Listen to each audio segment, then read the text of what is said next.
سورۃ المعارج۔ بسم اللہ الرحمن الرحیم۔ سأل سائل بعذاب واقع للكافرین لیس له دافع من اللہ ذی المعارج تعرج الملائکة والروح الیہ فی یوم کان مقداره 50,000 سنة فاصبر صبرا جمیلا انہم یرونہ بعیدا ونراہ قریبا۔ شروع کرتی ہوں اللہ کے نام سے جو بے انتہا مہربان نہایت رحم فرمانے والا ہے۔ مانگنے والے نے عذاب مانگا ہے، وہ عذاب جو ضرور واقع ہونے والا ہے۔ کافروں کے لیے کوئی اسے دفع کرنے والا نہیں، اس اللہ کی طرف سے جو عروج کے زینوں کا مالک ہے۔ ملائکہ اور روح اس کے حضور چڑھ کر جاتے ہیں ایک ایسے دن میں جس کی مقدار 50,000 سال ہے۔ کتنا طویل دن ہے وہ۔ بس اے نبی صبر کیجئے، عمدہ صبر، خوبصورت صبر۔ یہ لوگ اسے دور سمجھتے ہیں اور ہم اسے قریب دیکھ رہے ہیں۔ وہ عذاب اس روز ہوگا جس روز آسمان پگھلی ہوئی چاندی کی طرح ہو جائے گا اور پہاڑ رنگ برنگ کے دھنکے ہوئے اون جیسے ہو جائیں گے، اور کوئی جگری دوست اپنے جگری دوست کو نہ پوچھے گا، حالانکہ وہ ایک دوسرے کو دکھائے جائیں گے۔ مجرم چاہے گا کہ اس دن کے عذاب سے بچنے کے لیے اپنی اولاد کو، اپنی بیوی کو، اپنے بھائی کو، اپنے قریب ترین خاندان کو جو اسے پناہ دینے والا تھا، اور روئے زمین کے سب لوگوں کو فدیے میں دے دے۔ اللہ اکبر! کتنا خود غرض ہوگا انسان اس وقت کہ کسی کی بھی پرواہ نہیں کرے گا۔ آج دنیا میں ہم جن سے ہم محبت کرتے ہیں ان کی کتنی کیئر کرتے ہیں، بعض اوقات خود تکلیف اٹھا کر ان کو آرام پہنچاتے ہیں، لیکن وہاں سب بے گانہ ہو جائیں گے، اجنبی ہو جائیں گے۔ تو مجرم کا کیا حال ہوگا کہ وہ اپنی محبوب ترین چیز کو فدیے میں دے دے گا۔ سب سے پہلے یہاں آپ دیکھیے بیٹے سے ذکر کیا گیا، لو یفتدی من عذاب یومئذ ببنیہ۔ بیٹا انسان کو بہت پیارا ہوتا ہے، تو سب سے پہلے تو کہے گا اسی کو لے جاؤ مجھے بچانے کے لیے، اور پھر بیوی اور بھائی اور کنبہ قبیلہ اور جو کوئی زمین میں ہے سب کے سب۔ یعنی فدیے میں انسان ہر چیز دینے کو تیار ہو جائے گا تاکہ اس کی جان چھوٹ جائے۔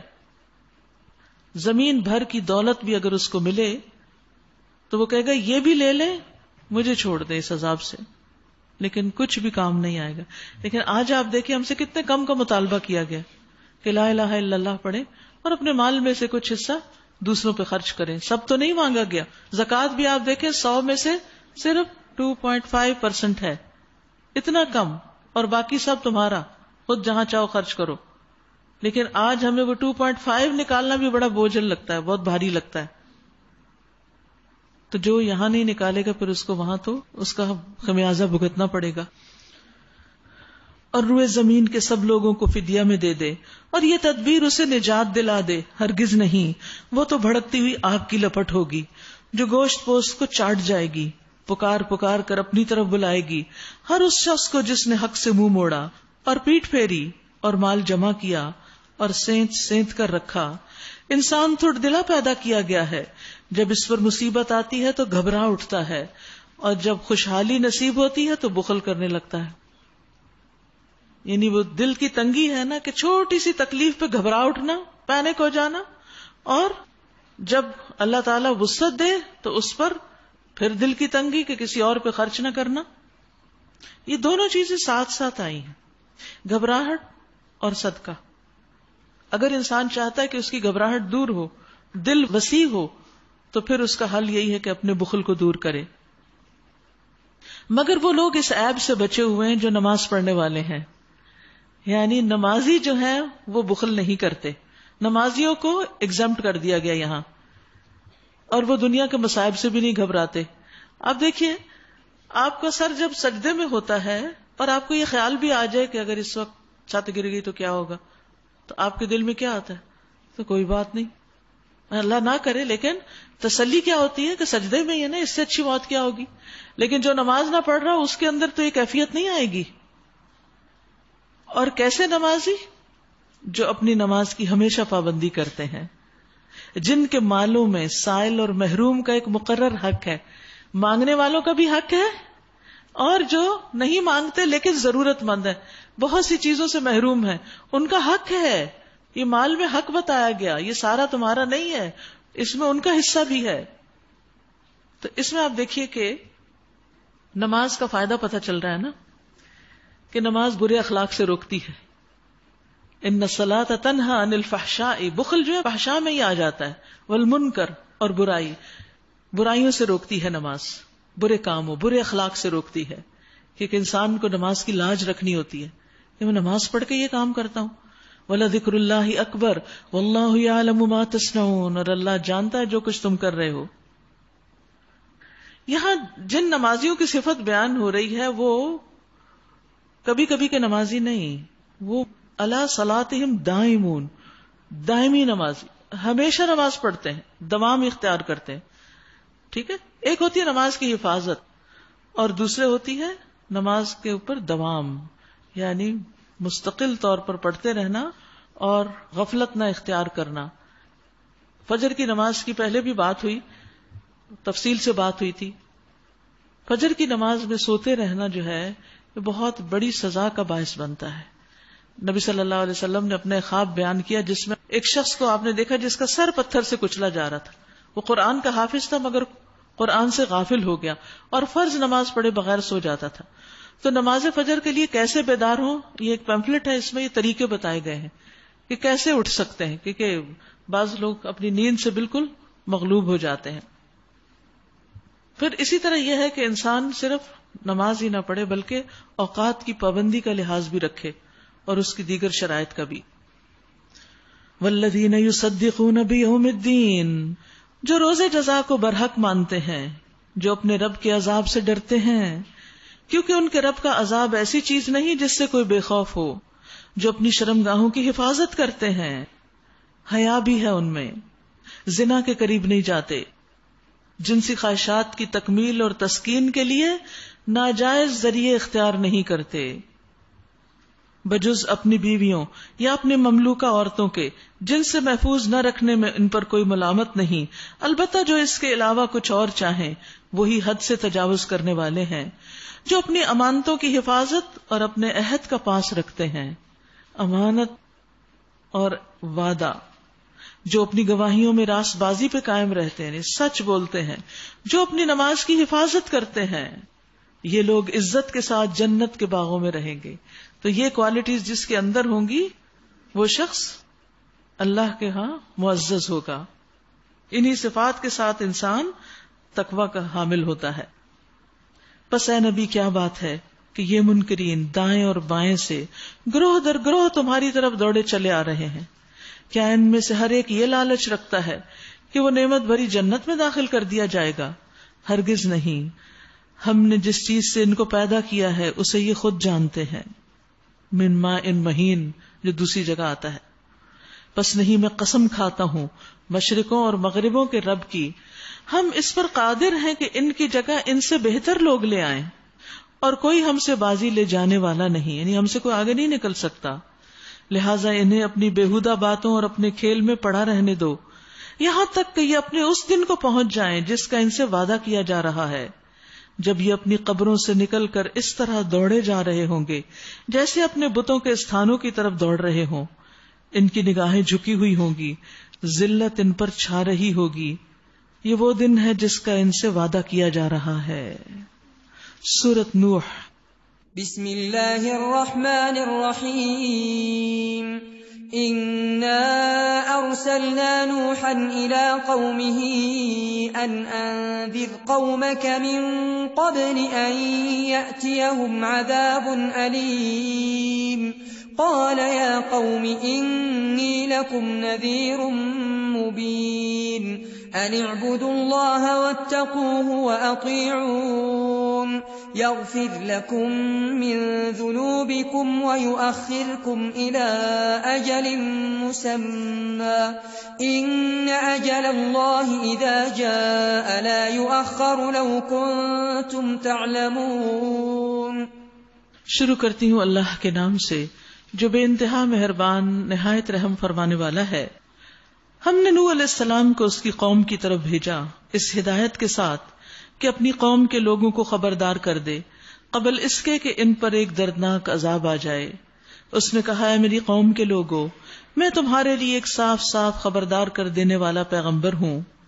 تم کو آگاہ کرتا ہوں کہ اللہ کی بندگی کرو اور اس سے ڈرو اور میری اطاعت کرو، یعنی میری بات مان لو۔ اللہ تمہارے گناہوں سے درگزر فرمائے گا اور تمہیں ایک وقت مقرر تک باقی رکھے گا، یعنی اگر تم نے یہ 3 باتیں مان لی تو تمہیں دنیا میں اس وقت تک جینے کی مہلت دی جائے گی جو اللہ نے تمہارے لیے موت کا ایک طبعی وقت رکھا ہے، ہر ایک کی الگ الگ۔ حقیقت یہ ہے کہ اللہ کا مقرر کیا ہوا وقت جب آ جاتا ہے تو پھر ٹالا نہیں جاتا، یعنی اگر عذاب آ گیا تو پھر سبھی اکٹھے بہ جاؤ گے اس میں۔ کاش تمہیں اس کا علم ہو۔ اس نے عرض کیا، اے میرے رب، میں نے اپنی قوم کے لوگوں کو شب و روز پکارا، رات کو بھی تبلیغ کی، دن کو بھی، مگر میری پکار نے ان کے فرار میں ہی اضافہ کیا، یعنی جتنا میں ان کو سمجھاتا اتنا وہ مجھ سے دور بھاگتے، اور جب بھی میں نے ان کو بلایا تاکہ تو انہیں معاف کر دے، انہوں نے کانوں میں انگلیاں ٹھونس لیں اور کپڑوں سے منہ ڈھانک لیے۔ کتنے سخت لوگ تھے، کتنی بڑی آزمائش تھی نوح علیہ السلام کے لیے، کتنا مشکل وقت ہوگا، اور اپنی روش پہ اڑ گئے اور بڑا تکبر کیا، یعنی حق کو نہیں مانا۔ پھر میں نے ان کو ہاں کے پکارے دعوت دی، یعنی اعلانیہ طور پر۔ پھر میں نے ان کو علانیہ بھی تبلیغ کی اور چپ کے بھی سمجھایا، یعنی ہر طریقہ اختیار کیا۔ میں نے کہا اپنے رب سے معافی مانگ لو، بے شک وہ بڑا معاف کرنے والا ہے، وہ تم پر آسمان سے خوب بارشیں برسائے گا۔ سبحان اللہ، استغفار کے فائدے بتائے جا رہے ہیں کہ کثرت سے استغفار کرو تو کیا ہوگا، آسمان سے بارشیں برسیں گی، تمہیں مال اور اولاد سے نوازے گا، دنیا کی نعمتیں، تمہارے لیے باغ پیدا کرے گا، رزق کے سامان، اور تمہارے لیے نہریں جاری کر دے گا، مستقل طور پہ پانی کا انتظام۔ تمہیں کیا ہو گیا ہے کہ اللہ کے لیے تم کسی وقار کی توقع نہیں رکھتے؟ ما لکم لا ترجون للہ وقارا، یعنی تمہیں کیا ہے کہ تم اللہ کی اس قدرت اور عظمت سے نہیں ڈرتے کہ جس کی وجہ سے وہ تمہیں عذاب دینے پہ قادر ہے؟ یعنی اللہ کا خوف نہیں کرتے تم، اس کو اہمیت نہیں دیتے، حالانکہ اس نے طرح طرح سے تمہیں بنایا۔ کیا دیکھتے نہیں ہو کہ اللہ نے کس طرح 7 آسمان تہ بتہ بنائے اور ان میں چاند کو نور اور سورج کو چراغ بنایا، اور اللہ نے تم کو زمین سے عجیب طرح اگایا، یعنی انسان کا جسم زمین سے آتا ہے، جو کچھ ماں خوراک کھاتی ہے، پھر وہ تمہیں اسی زمین میں واپس لے جائے گا مرنے کے بعد بھی، اور اسی تمہیں یکا یک نکال کھڑا کرے گا قیامت کے دن۔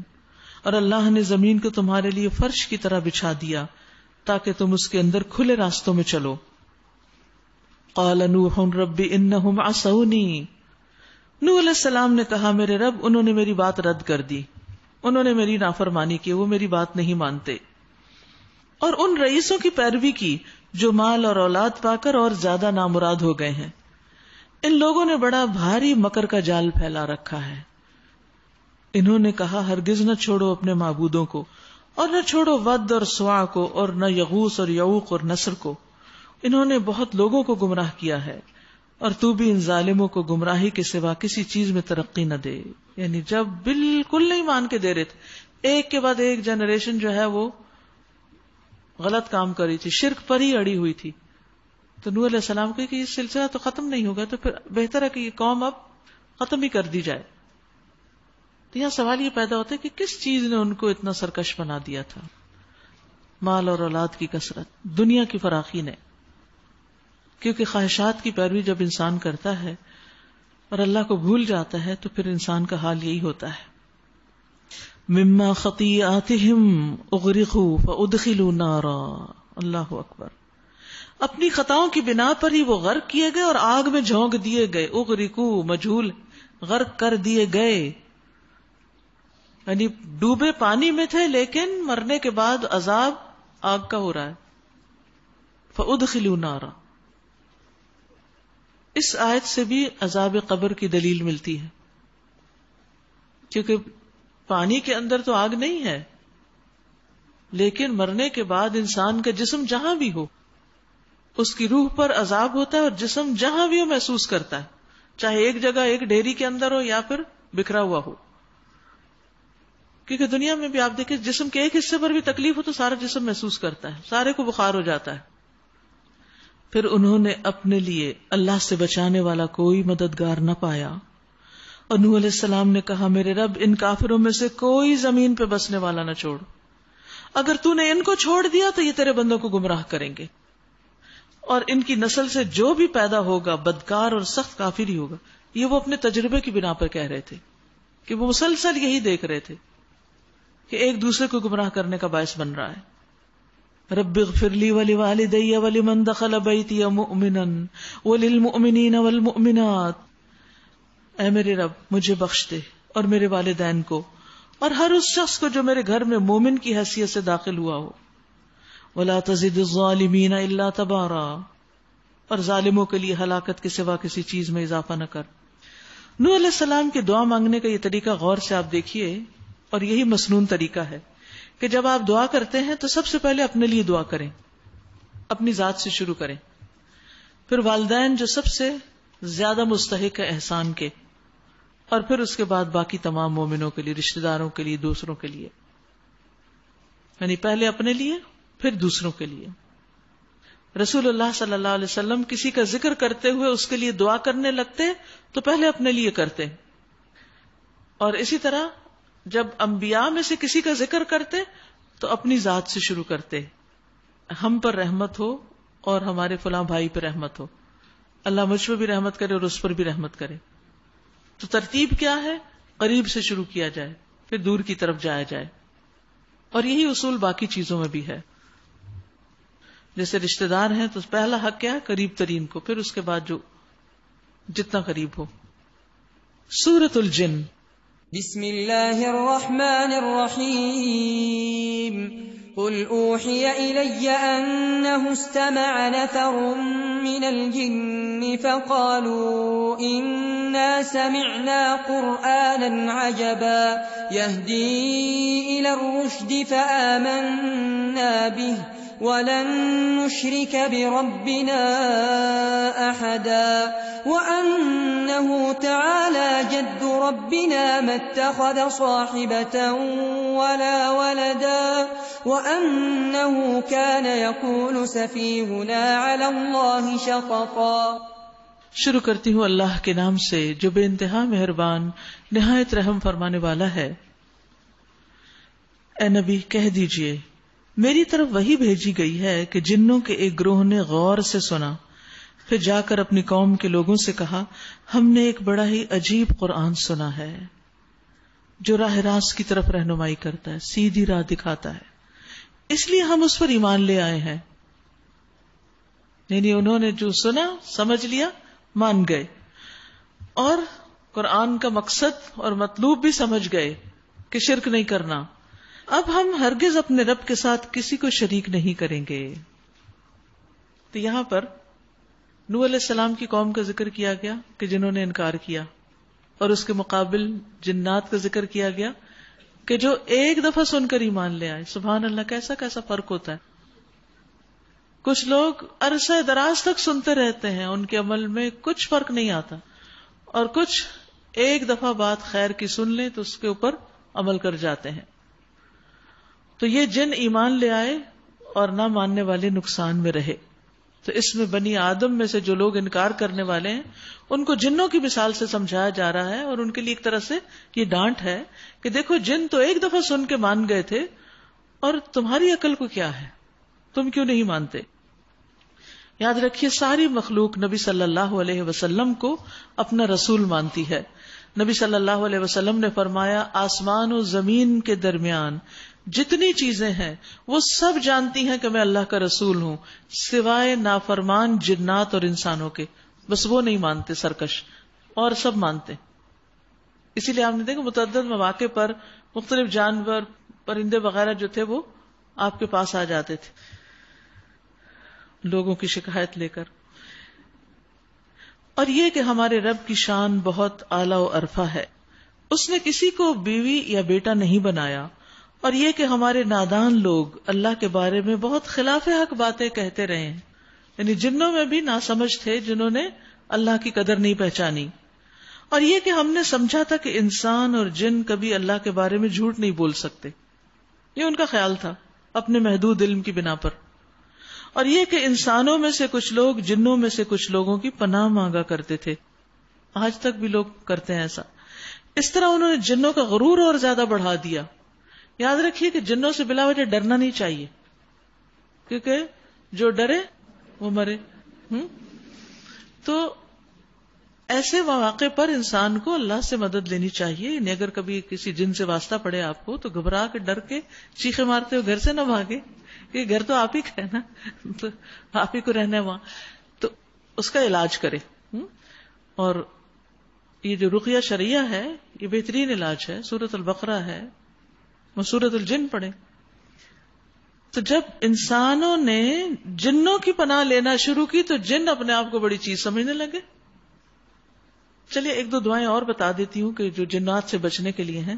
ایک تو یہ جو شام کی دعاؤں میں نا، اعوذ بکلمات اللہ التامات من شر ما خلق، اسی طرح معوذتین جو ہے، ٹھیک ہے، اور اسی طرح اللہ سبحانہ وتعالی کے اسماء حسنی کو پکار کر ان کے ذریعے جنات سے بچنے کی دعا کرنا، کہ ہر شر سے بچنے کی۔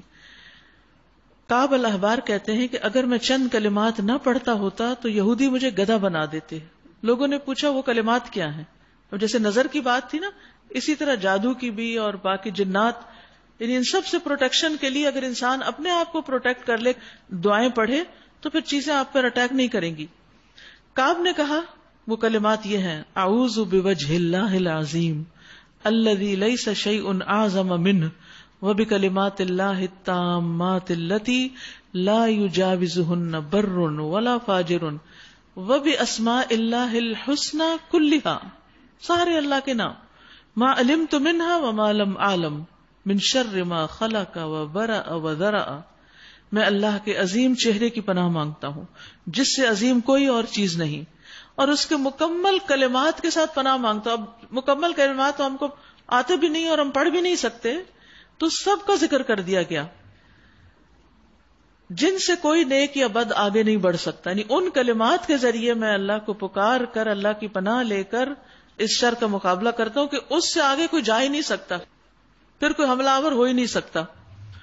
اور اللہ کے تمام اسماء حسنی، کیونکہ اللہ تعالیٰ خود فرماتا ہے ان کے ذریعے دعا کرو، ان کے ساتھ پناہ چاہتا ہوں، جن کو میں جانتا ہوں، جن کو میں جانتا بھی نہیں، ہر اس چیز کے شر سے، ہر اس چیز کے شر سے جس کو اس نے بنایا، پیدا کیا اور پھیلا دیا۔ تو شر تو ہوگا، پھیلا ہوا ہے، اب آپ اس کا مقابلہ تھوڑی کر سکتے، کچھ تو نظر آتا ہے اور کچھ تو نظر بھی نہیں آتا۔ جنات نظر نہیں آتے، بیکٹیریاز، وائرسز یہ نظر نہیں آتے، تو ضرورت اس چیز کی ہے کہ ہم اپنے آپ کو پروٹیکٹ کریں۔ یہ دعا الحمدللہ ایک بہت خوبصورت کارڈ میں، ایک اچھی کیلیگرافی میں لکھی ہوئی آپ کو ملے گی، گھر میں کہیں لگا دے تو انسان چلتے پھرتے کام کرتے بھی رک کے وہاں اس کو پڑھ سکتا ہے، اور یہ پروٹیکشن کا ذریعہ ہے جنات سے بھی اور باقی شر سے بھی۔ اور یہ کہ انسانوں نے بھی وہی گمان کیا جیسا تمہارا گمان تھا کہ اللہ کسی کو رسول بنا کر نہ بھیجے گا، اور یہ کہ ہم نے آسمان کو ٹٹولا تو دیکھا کہ وہ پہرے داروں سے پٹا پڑا ہے اور شہابوں کی بارش ہو رہی ہے، اور یہ کہ پہلے ہم سنگن لینے کے لیے آسمان میں بیٹھنے کی جگہ پا لیتے تھے، مگر اب جو چوری چھپے سننے کی کوشش کرتا ہے وہ اپنے لیے گھات میں ایک شہاب ثاقب لگا ہوا پاتا ہے۔ اور یہ کہ ہماری سمجھ میں نہ آتا تھا کہ آیا زمین والوں کے ساتھ کوئی برا معاملہ کرنے کا ارادہ کیا گیا ہے یا ان کا رب انہیں راہ راست دکھانا چاہتا ہے۔ یعنی نبی صلی اللہ علیہ وسلم کے اوپر جب وحی نازل ہو رہی تھی اس وقت جو حفاظت کے لیے پابندیاں لگا دی گئی تھی اور شہاب ثاقب ان کے پیچھے لگتے تھے، اس کی انہیں سمجھ آ گئی کہ قصہ کیا تھا، اتنی سخت سیکیورٹی کیوں ہو گئی تھی۔ اور یہ کہ ہم میں سے کچھ لوگ صالح ہیں، اب جنات اپنے بارے میں بتائیں، میں کچھ نیک بھی ہیں اور کچھ اس سے کم تر، ہم مختلف طریقوں میں بٹے ہوئے ہیں، ان کے ہاں بھی گروہ ہیں۔ اور یہ کہ ہم سمجھتے تھے کہ نہ زمین میں ہم اللہ کو عاجز کر سکتے ہیں اور نہ بھاگ کر اسے ہرا سکتے ہیں، جنوں کو بھی سمجھ آیا کہ وہ اللہ کا مقابلہ نہیں کر سکتے۔ اور یہ کہ ہم نے جب ہدایت کی تعلیم سنی تو ہم اس پر ایمان لے آئے۔ اب جو کوئی بھی اپنے رب پر ایمان لے آئے گا اسے کسی حق تلفی یا ظلم کا خوف نہ ہوگا۔ اور یہ کہ ہم میں سے کچھ مسلم ہیں اور کچھ حق سے منحرف ہیں. تو جنہوں نے اسلام کا راستہ اختیار کیا انہوں نے نجات کی راہ ڈھونڈ لی، اور جو حق کے منحرف ہیں وہ جہنم کا ایندھن بننے والے ہیں. اور کہہ دیجئے کہ لوگ اگر راہ راست پر ثابت قدمی سے چلتے تو ہم انہیں خوب سیراب کرتے تاکہ اس نعمت سے ان کی آزمائش کریں، اور جو اپنے رب کے ذکر سے منہ موڑے گا اس کا رب اسے سخت عذاب میں مبتلا کرے گا. اللہ اکبر، کتنی سخت ہے یہ آیت. وَمَن يُعْرِضْ عَن ذِكْرِ رَبِّهِ يَسْلُكْهُ عَذَابًا صَعَدًا، جو اپنے رب کے ذکر سے منہ موڑے گا. یعنی ذکر سے مراد صرف تسبیح پڑھنا نہیں، اس سے مراد اللہ کی نصیحتیں ہیں، اس کی کتاب ہے، اس کا قرآن ہے، کہ وہ اللہ کی بات سننا گوارا ہی نہ کرے، اس طرف آئے ہی نہ. اور یہ کہ مسجدیں اللہ کے لیے ہیں، لہٰذا ان میں اللہ کے ساتھ کسی اور کو نہ پکارو. اور یہ کہ جب اللہ کا بندہ اس کو پکارنے کے لیے کھڑا ہوا، یعنی اللہ کا نبی لوگوں کو حق کی طرف بلانے لگا تو لوگ اس پر ٹوٹ پڑنے کے لیے تیار ہو گئے. اے نبی صلی اللہ علیہ وسلم کہہ دیجئے کہ میں تو اپنے رب کو پکارتا ہوں اور اس کے ساتھ کسی کو شریک نہیں کرتا. کہو میں تم لوگوں کے لیے نہ کسی نقصان کا اختیار رکھتا ہوں نہ کسی بھلائی کا. اللہ اکبر. قل انی لا املک لکم ضرا ولا رشدا. یہ کون کہہ رہا ہے؟ کس کو کہنے کو کہا جا رہا ہے؟ نبی صلی اللہ علیہ وسلم. آپ کہہ دیجئے کیا کہ میں مالک نہیں ہوں تمہارے لیے کس کا؟ نقصان کا اور نہ بھلائی کا. اللہ ہی ہے اصل مالک. اللہ خالق کل شیء مالک کل شیء. ہدایت کا مالک بھی وہی اور حفاظت کا مالک بھی. تو پھر دعائیں کس سے کرنی چاہیے؟ پناہ کس کی لینی چاہیے؟ اللہ کی. کہو مجھے اللہ کی گرفت سے کوئی نہیں بچا سکتا اور نہ میں اس کے دامن کے سوا کوئی جائے پناہ پا سکتا ہوں. میرا کام اس کے سوا کچھ نہیں کہ اللہ کی بات اور اس کے پیغامات پہنچا دوں. اب جو بھی اللہ اور اس کے رسول کی بات نہ مانے گا اس کے لیے جہنم کی آگ ہے اور ایسے لوگ اس میں ہمیشہ رہیں گے. استغفر اللہ. یہ لوگ اپنی اس روش سے باز نہ آئیں گے یہاں تک کہ جب اس چیز کو دیکھ لیں گے جس کا ان سے وعدہ کیا جا رہا ہے تو انہیں معلوم ہو جائے گا کہ کس کے مددگار کمزور ہیں اور کس کا جتھا تعداد میں کم ہے.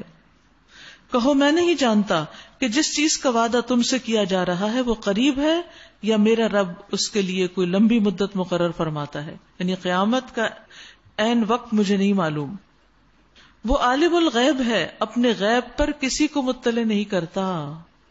یعنی پیغمبروں کو بھی اس نے سب غیب نہیں دیا، اللہ کہ وحی کے ذریعے جو بتا دیا سوائے اس رسول کے جسے اس نے غیب کا کوئی علم دینے کے لیے پسند کر لیا ہو تو اس کے آگے اور پیچھے وہ محافظ لگا دیتا ہے تاکہ وہ جان لے کہ انہوں نے اپنے رب کے پیغامات پہنچا دیے اور وہ ان کے پورے ماحول کا احاطہ کیے ہوئے ہے اور ایک ایک چیز کو اس نے گن رکھا ہے. سورۃ المزمل. بسم اللہ الرحمن الرحیم. یا ایھا المزمل قم اللیل الا قلیلا نصفه او انقص منه قلیلا او زد علیہ ورتل القرآن ترتیلا. شروع کرتی ہوں اللہ کے نام سے جو بے انتہا مہربان نہایت رحم فرمانے والا ہے. یا ایھا المزمل قم اللیل الا قلیلا. اے اوڑھ لپیٹ کر سونے والے، رات کو نماز میں کھڑے رہا کرو مگر کم. آدھی رات یا اس سے کچھ کم کر لو یا اس سے کچھ زیادہ بڑھا دو، اور قرآن کو خوب ٹھہر ٹھہر کر پڑھو. تو قیام اللیل میں قرآن کیسے پڑھنا چاہیے؟ ٹھہر ٹھہر کے پڑھنا چاہیے. ترتیل سے مراد ٹھہر ٹھہر کے، لمبا کر کے، حرکات کو نمایاں کر کے، حروف کو واضح کر کے. اور ترتیل کے ساتھ تلاوت کرنا جو ہے وہ قرآن کے معنی میں غور و فکر کرنے میں مددگار ہوتی ہے. جب انسان تیز پڑھتا ہے تو نہیں پتا چلتا کیا پڑھا اس نے. نبی صلی اللہ علیہ وسلم اپنی قرات میں ایک ایک حرف کو ٹھہر ٹھہر کے ادا کرتے.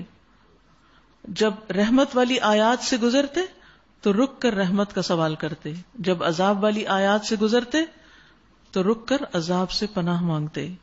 یعنی آپ کا طریقہ کیا تھا کہ آیات کی مناسبت سے پھر دعائیں بھی کرتے. سورۃ الاسراء میں بھی آتا ہے وَقُرْآنًا فَرَقْنَاهُ لِتَقْرَأَهُ عَلَى النَّاسِ عَلَى مُكْثٍ، اور قرآن ہم نے اس کو جدا جدا کر کے نازل کیا تاکہ تو اسے لوگوں پر ٹھہر ٹھہر کر پڑھے، اور ہم نے اسے نازل کیا نازل کرنا.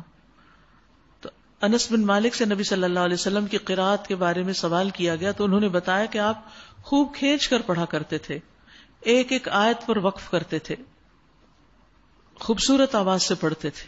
آپ نے حکم بھی دیا زینوا القرآن باصواتکم، اپنی آوازوں کے ذریعے قرآن کو زینت بخشو.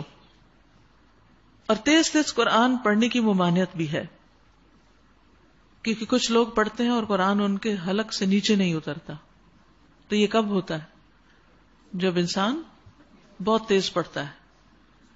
حضرت عائشہ سے کہا گیا کہ کچھ لوگ تو ایک رات میں کتنا کتنا پڑھ لیتے ہیں، ایک رات میں ہی قرآن ختم کر لیتے ہیں، یہ زیادہ. تو انہوں نے کہا ان لوگوں کا پڑھنا یا نہ پڑھنا برابر ہے. یہ قرآن کے ساتھ کیا مذاق کر رہے ہیں؟ ہم تم پر ایک بھاری کلام نازل کرنے والے ہیں. در حقیقت رات کا اٹھنا نفس پر قابو پانے کے لیے بہت کارگر، اور قرآن ٹھیک پڑھنے کے لیے زیادہ موزوں ہے، کیونکہ خاموشی ہوتی ہے نا اس وقت، تو اپنی بھی آواز اچھی سنائی دیتی ہے. دن کے اوقات میں تو تمہارے لیے بہت مصروفیات ہیں، ان میں اگر انسان قرآن پڑھتا بھی ہے تو وہ اس طرح بات نہیں بنتی جو رات میں پڑھنے کی ہوتی ہے. اپنے رب کے نام کا ذکر کیا کرو اور سب سے کٹ کر اسی کے ہو رہو. وہ مشرق و مغرب کا مالک ہے، اس کے سوا کوئی الہ نہیں. فاتخذہ وکیلا، لہذا اسی کو اپنا وکیل کارساز بنا لو.